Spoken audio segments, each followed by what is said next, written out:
રાજ્યમાં 10મી જાન્યુઆરીથી 20મી જાન્યુઆરી સુધી કરુણા અભિયાન સેન્ટર કાર્યરત થયા છે। વડોદરામાં ઉત્તરાયણ પર્વને લઈને કરુણા અભિયાન 2025 અંતર્ગત સામાજિક વનીકરણ રેન્જ વડોદરા, પોલિટેકનિક ખાતે પોલિક્લિનિક તથા ભૂતળી જાપા ખાતે કરુણા અભિયાન સેન્ટર કાર્યરત કરવામાં આવ્યા છે। ઉત્તરાયણ પર્વ દરમિયાન ઘાયલ પક્ષીઓની સારવાર માટે પશુ ક્લિનિક કાર્યરત રહેશે તથા શહેર જિલ્લામાં 7 જેટલી કરુણા એમ્બ્યુલન્સ પણ કાર્યરત રહેશે।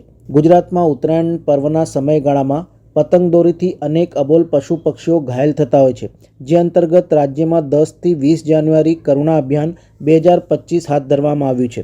આ અભિયાનમાં 500થી વધુ વોલેન્ટિયર્સ પક્ષીઓને સારવાર તેમજ તેઓની સેવાઓ પૂરી પાડશે।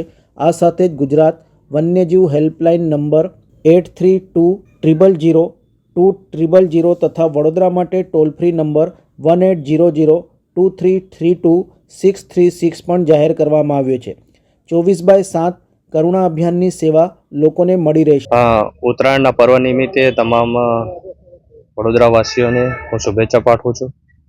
સાથે સાથે વન વિભાગ દ્વારા કરુણા અભિયાન દ્વારા પક્ષી બચાવવાની એક ઝુંબેશ ચાલે છે। એમાં તમામ અમને હું વિનંતી કરું છું કે જો આપણે પક્ષી બચાવીશું સવારે તો થોડી કાળજી રાખીશું તો ઘણા બધા પક્ષીઓની જાન બચી જશે।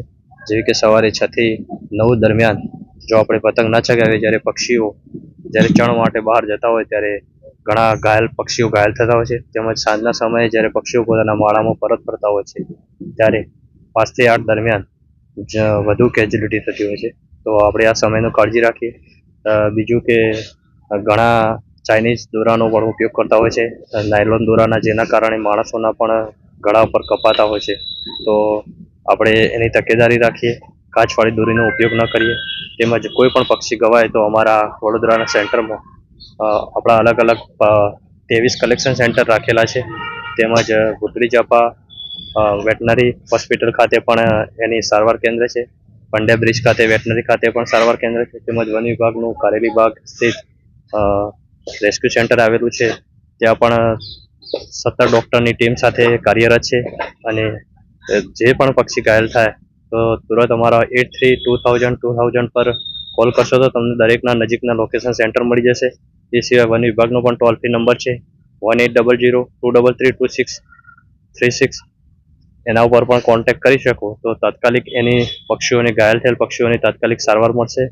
અને આપણે જે આગળ બતાવ્યું પ્રમાણે જો આપણે કાળજી રાખીશું તો ઘણા બધા પક્ષીઓને આપણે જાન બચાવી શકીશું। કઈ દેવાનું? આજવા રોડ। આજે શું લઈને આવ્યા? કબૂતર લઈને આવ્યા। કેમ? એને મોઢામાં ગરમી નીકળી અને રાત્રે એને પગમાં દોરો ભરાઈ ગયો હતો, તો દોરો બાલભવન આપણે અહીંયા શું કહેવાય નર્સરીમાં। શું નામ તમારું? રંગુસિંહ લાલસિંહ ખત્રી મારું નામ। જે પ્રકારે ઉત્તરાયણમાં પક્ષીઓ દોરીથી ગવાતા હોય છે, આપનું શું માનવું છે તેને લઈને? એ દોરી પતંગનું તો બંધ કરવું જોઈએ અત્યારે, કારણ કે કાચવાળું સિસ્ટમ ને એ બધું છે, ચાઇના દોરી એ બધી અત્યારે આપણા અહીંયા ગુજરાતમાં ના ચાલે એવું બધું, કારણ કે મૂંગા પ્રાણીઓ બચારા હેરાન થાય, ગવાય, તકલીફ થાય એમને। એટલે મીડિયાના માધ્યમથી અન્ય જે નાગરિકો છે તેમને શું સંદેશો આપવા માંગશો આ બાબતને લઈને? મીડિયાના નાગરિકથી હવે શું સંદેશો, આ જ સંદેશો છે જે મેં પહેલા કીધું એ જ છે કે બધું આ પતંગ દોરાનું થોડુંક ઓછું કરવું જોઈએ,